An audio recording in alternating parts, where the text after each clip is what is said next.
This is Comic Picks by the Glick. Yeah, I'm your host, Jason Glick. Hey, Jason Glick. What do you have on tap for us now? Well, it's like this is kind of a weird one because, well, it's like it's going up the weekend before Fanime, but this would normally be like our Fanime podcast, but because reasons and all, it's like we're not actually doing it at the con this year. We're actually doing this in the past. So, and also this would normally be like another buried treasures of manga podcast, but if I'm being completely honest, I'm not sure if this one actually qualifies. I mean, it's got some interesting parts to it, but at the same time, in rereading it, it's like there's a lot of dullness and just kind of like regular, just like boring drama to go along with it, along with some genuinely interesting parts as the series, as the series went on. And like this series is called Eternal Sabbath. It's a it's a light science fiction series in the sense that it's basically meant to take place in the present day. Well, the present day of the year of our Lord 2002, when it was originally published in Japan, and it's from the mangaka Fuyumi Soryo. She is best known for creating this very popular series called Mars, which I did read, and it's good. And I remember that being good, like shojo soap opera drama. So when it was announced that Del Rey, basically, when like before Kodansha started their own U.S. publishing arm, they uh, they first published their stuff through Tokyopop, then they went through Del Rey, and then they went and did it themselves.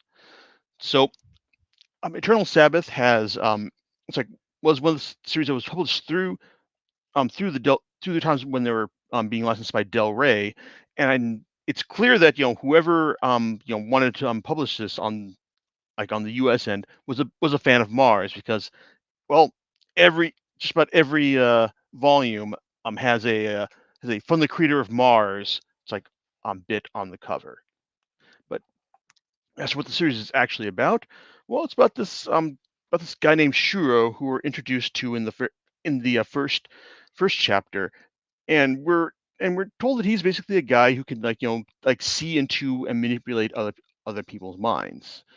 And the first chapter is basically like an extra length story. It kind of reads like a pilot episode in the sense that we're meant to like get an idea like what this guy's deal is, in the sense that hey, like what if we're gonna like do like a series, like, if this is like one shot is received positively enough, then hey, we'll do a series about this. And it's an interesting story about it's like about him, just like going through life. It's like and just dealing with the fact that hey, he knows how it's like how to react to everyone by it's like by reading their minds. But at the same time, if something ever goes wrong, he can just move things around their mind, and hey, like no harm, no foul. But like the tension of the story comes when it's like when he walks in this one family and finds out that one of their sons like has a like ha- like has an issue, and since he's being bullied by these kids. It's like and he's got to figure out how to deal with it. In fact, like the bullies, it's like are also just trying working to like eventually frame him for this like act of assault that they're about to perpetrate. So Shuro, it's like does this thing, finds out what the bullies are up to, and and again deals with them. It's like in fact it's kind of interesting how he does this because like the ringleader, he basically like imagines him, like has the ringleader imagine himself being burned alive, and while he isn't actually burned, it's like he imagines he is, so like the scars appear on his it's like on his skin as if they were. And while this basically like solves the problem of the kid being framed for assault, he's still like feeling guilt over this other incident where he was it's like where the bullies beat up a homeless guy who was trying to save him. So while so after that, Shuro basically goes into his mind, takes away his hate, but basically leaves his like his feelings of shame and disgust, and says you're gonna have to live with this. And then he basically like goes in to find another family to live with. that's basically the status quo, like when the series starts, and he's living with this one family. It's like, well, basically a like an elderly couple where it's like where their son, it's like their son and daughter-in-law were killed in an accident along with their grandchild.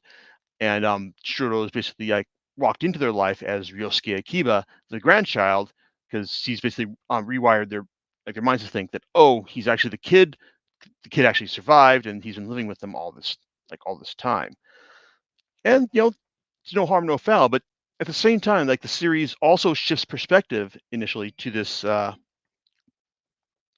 like to this like to this other to our other protagonist, Mine Kujo.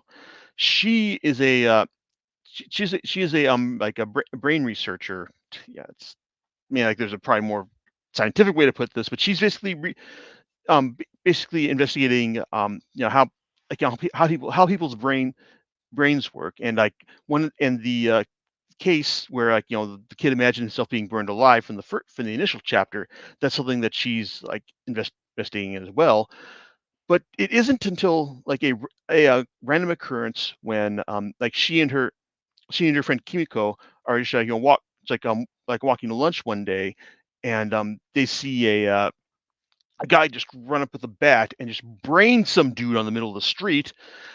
Like they're just wondering, like, it's like a crazy act of violence, which all more shocking because it's happening in Japan. But at the same time, she noticed, like, Mine notices, like, there's just one guy walking by who, you know, while this is happening, and when he gets some blood on him, he just like looks and goes, "Ah, no, this is just. He's just this is annoying, man." And that's actually Shuro. So because it turns out that while Mine is like like sees this and she wonders like, what the hell is going on here? Why is this guy just like like seeing like treating this like act of violence and this blood getting on him like it's nothing? Well, it turns out that that while most people are susceptible to Shuro's abilities, there are certain people like Mine who are not. And that's kind of like that's basically sets up the initial tension of the series, like as it's ongoing. Like in terms of, like what it's like how's Mine going to react to this like person, like after she finds out that what's that, hey, there's someone who's got some like special psychic abilities. And well, like um Shiro's response to this, like after finding out that, oh, you're one of the people who I can't affect with my mind, well, I'm just going to go ahead and ingratiate myself into your life. And his actions here just kind of feel like weirdly sociopathic in the sense that that he's basically like gone and like well, gone and that basically made it so that everyone in her research group basically knows that, hey, it's like why, like, Mina, why are you so surprised that Ryosuke is here? Like he's a good guy. It's like we've known him for like all this time and all. So it's like it's weird that like that this is happening. But especially since this is a this is very much feels like a has a shoujo manga vibe to it, in the sense you get the feeling that, oh, well, it's like it's like you got the like the bookish researcher who's like is more concerned with how the human brain works than it's like then like why it actually than why the human heart works the way it does, that kind of thing. And you've also got this like it's like slightly a sociopathic guy who can just like bend other people's minds to his own will, but he can't bend hers. There's that kind of appeal right there. So you get that kind of feeling that this is where the series is going. And yeah, it does go there, but at the same time we learn more about what's going on with Shuro. It's like towards the end of the first volume when we're introduced to Sakaki.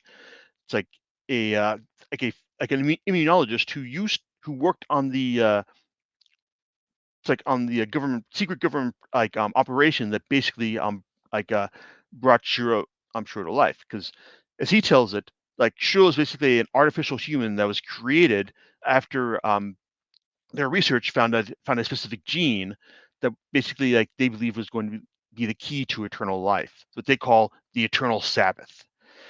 And so they basically like then they're able to it's like create Shiro in the lab, and they're going to experiment on him. But at the same time, they also created another version of him, basically like a backup, that they could use for spare parts in case something went wrong. This version they called Isaac. And if you're thinking, hey, wait a second, do you mean like Abraham's son in the Bible? Yes, exactly like Abraham's son in the Bible.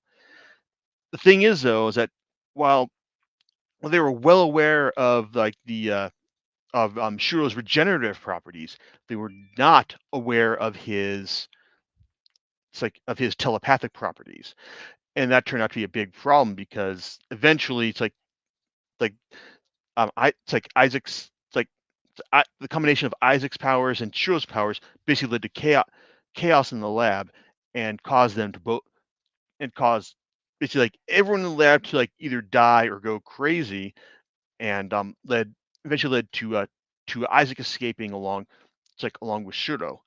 Now, Shuro has basically been content to wander amongst humans and just marvel at how weird and funny we are. It's like and how our brains work and how he's just able to to just mess with them in order to satisfy his own curiosity. Isaac, on the other hand, it's like is extremely bitter about his fate because he knew from basically from birth that he was basically only here for spare parts, and he it's like and he and no one actually cared for him. So he's basically out. He obviously has no sympathy for humanity and is basically just all out to just amuse himself. As long as he can. In fact, like when we were first introduced to him, like in the real world, he's basically we're told that he's basically like killed one kid and assumed the kid's place. It's like in their family. And for the first 4 volumes, it's basically just this back and forth between it's like Shuro just saying like what do I it's like why do I have to help you? It's like like Isaac's not really that big a threat. It's like and it's like I don't see see have any responsibility for this, even though it turns out he actually does. But but basically goes back and forth between you know it's like Sakaki trying to like ask secure like Shuro's help, the, them like getting into conflicts with Isaac, who is basically has no problems with like say manipulating like a squad of police in order to take take them out when they come looking for him. And also there's the whole budding romance between Shuro Shuro and Mine. It's like in the sense that it's like he's like the it's like handsome bad boy psychic, and she's the bookish scientific researcher. It's like and yeah, you know where this is going. And it's like on one hand, it's like it may seem kind of like weird because like you've got Shuro like like just like he's like I said, he's got that whole sociopathic look to him, and since he's got no problem with just manipulating people like in order to make his presence seem normal in the world. But at the same time, like Soryo basically she just kind of seemed to like realize this, and like it is discussed in the context of the series, and it does kind of end his whole manipulating people like for his own ends is kind of like backed off on a bit. It's especially with when it comes into contacts with his adopted family, because his granddad is basically suffering from cancer, and he's shown to be genuinely concerned about what's happening to him. And so like there's that whole like, oh, what's going on here? Like, why do I feel concerned about someone that I didn't actually grow up with? And Mine points out that yeah, it's like he's like you actually do care about him because you've made an effort here. And it's like that's and on one hand, like I can understand where this is going, but these first 4 volumes, I was rereading this, I'm thinking like, you know, why was I so into this series in the past? I mean, it's like it's I wouldn't say it's anything special. It's not. In fact, it's like all kind of like straightforward, like science fiction drama. I mean, like there's not a whole lot that's different being done here. But then you get then you get into volume 5 and forward, and things start getting more interesting and dramatic, and shockingly timely considering what's been going on in the world recently. Um, because one of the other characters in this supporting character in the series is an elementary school girl named Yuri, and it's revealed early on that her mother is abusing her, and it's like, and while this is like initially put on the back burner for a bit, becomes it's put on the front, like starting with volume 5 when because Yuri is actually like friends with Isaac, because Isaac has been like killing problem students like in her school, and Yuri is just kind of like, what, I don't understand like why you're upset about this, because he's just like taking out bad people. It's like, and Beanie is trying to explain to, like, to this young girl, like, hey, murder is bad, and it's then she's having the kind of the such a troubles that you'd understand from this. But things take a turn when Mini like confronts Yuri's mother about Yasuo. It's like about the abuse, and it's a weird scene because I can't tell if this is like a cultural thing or if it's just like a dramatically expedient thing. But Yasuo, but when Mine confronts like Yasuo about the abuse, so Yasuo basically gives her like her life story and tells her that it's like, I understand, like, I know what you're saying, but at the same time, it's like, my dad beat me, and I it's like, and I just have no, and as a real, I've had no real ability to like form a bond with my daughter. It's like, and also like people like you who've just had like a good life and think things should be like they're like like a certain way. It's like, well, I kind of hate you as well. And she's got a point there, but the whole scene just kind of really reads just like really weird in the sense that you're like like everyone's like being completely honest about their feelings, and there's no subterfuge at all about this. But it eventually leads to a point where Yasuo realizes, she's like what like that her current situation is just like no good for herself, for her daughter, or it's like, or her marriage in general. So she does make an effort to seek treatment, and in the timely bit about the story, well, it's also revealed that she's pregnant with a daughter from her with the new daughter from her husband.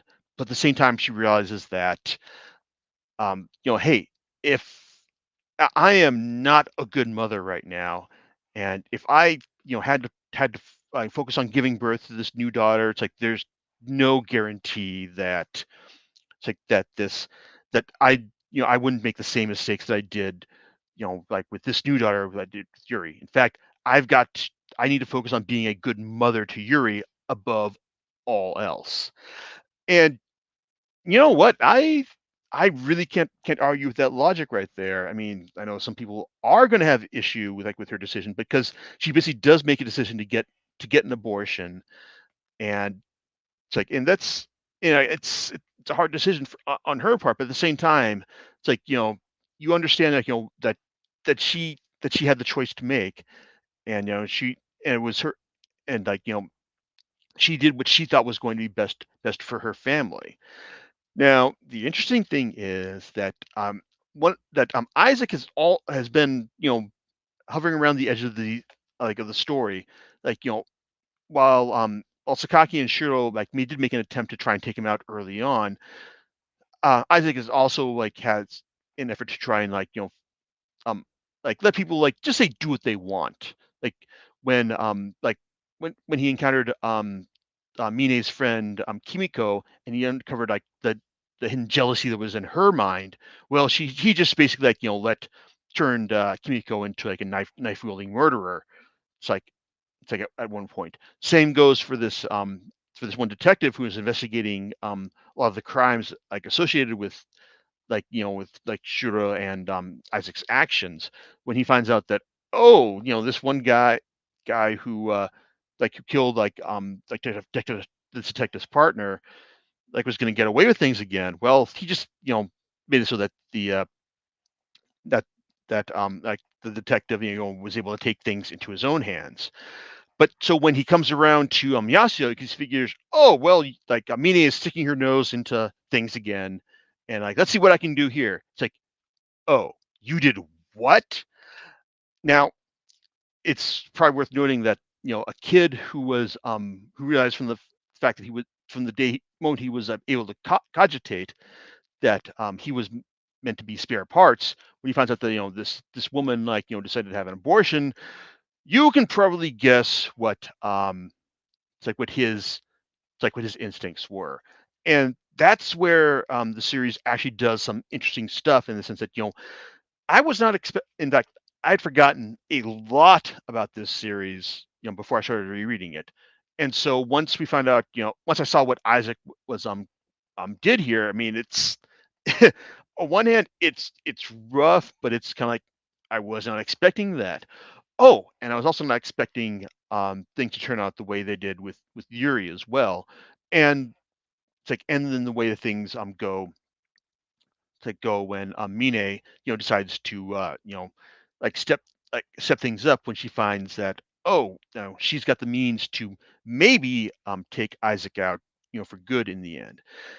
The this so there's a lot of stuff that's a lot more interesting in the back half like of the series than there is in the front half, and and because like it's because like I said, there's the surprises. There was stuff I was not expecting to see. It's like even though it's like I'd read the series initially, but I'd forgotten a lot of it beforehand, like before rereading it. And then there was the final volume where there's for whatever reason, like I remembered like there's some bits in there was one specific plot point in the final volume that I remembered specifically, but forgot how exactly how it played out. So it's kind of I mean, if you're familiar with like genre logic, then you'll see. Oh, wait a second! I know what's going on here. It's like I can see what the real twist is, but it but the final volume basically has it's just like a big showdown between Mine, it's like and Isaac. It's like it's like in her it's like it's like in her mind, and and the big issue there is that there's a big reveal about Mia's history that well kind of reads it was played more for shock value than anything else because it's not oh wow, this causes me to reflect on things on what's gone before differently. Like it's just kind of like, oh wow, yeah, that's wow, that's surprising, that's rough, but wow, it's like how does this actually change what's gone on before? Because it feels like it was brought up just to give some kind introduce some like ambiguity between like Mina's like attempts to like stop Isaac once and for all. So in the end, this is a series that I'm like I say I'm honestly kind of conflicted about. Like I'm not honestly like sure whether or not like this warrants like a buried treasure of manga um like like seal of approval because like to the first half of the series is just kind of like fairly standard you know like science fiction hand wringing about who like what do we do. It's like it's like like when someone's got like the power to read minds and like when they're trying to like use that for their for bad means that they've been but have kind of like good reasons to or they've been conditioned to like up to this point. So but then like there's some interesting stuff, timely stuff. It's like in the back half. So it's kind of yeah, so it's kind of difficult to say, like whether or not this is something that I would really feel confident recommending. It's like in terms of like this whole like buried treasures of manga like thing that I've like cultivated over the past several years. I mean, on one hand, it's like I'd like to think that that it would that like that it'd be nice if this like the series was available, but hey, let's see. It's like if it is still available, but I I really don't think so. No. Let's see, according to Amazon, it is like there are like some of the later volumes. It's like, oh no, none of the none of the previous volumes are it's like are even like given like decent buying options. It's like on it. It's like on Amazon. And let's see, as far as Comixology, because you know, because Kodansha has it's like has reprinted a lot of the Del Rey stuff, like over it's like over the years, but nope. No, it looks like, oh man, it's like if you wanted to buy this, if you wanted to buy this series, then you're going to have to shell out for however much they're asking. Well, okay, volume one is going for used on Amazon for like $5.48. Now let's see. Oh, let's see what is volume 8 going for? $41 used. So there you go. It's like I Is it a can't real say treasure then? yeah, it's like I guess I'd have to like price this out. And I guess I maybe I won't give this to Book Off if I decide to sell it, because I don't know. It's like my shelf space in my library is very, very precious. So it's like I kind of wonder if I like do I want to like hold on to this, like even though it's just kind of like all right. I mean, it's like several years ago, it's like I would have said absolutely, but at the same time, I mean, the crunch continues like as I get more and more stuff. It's like month after month.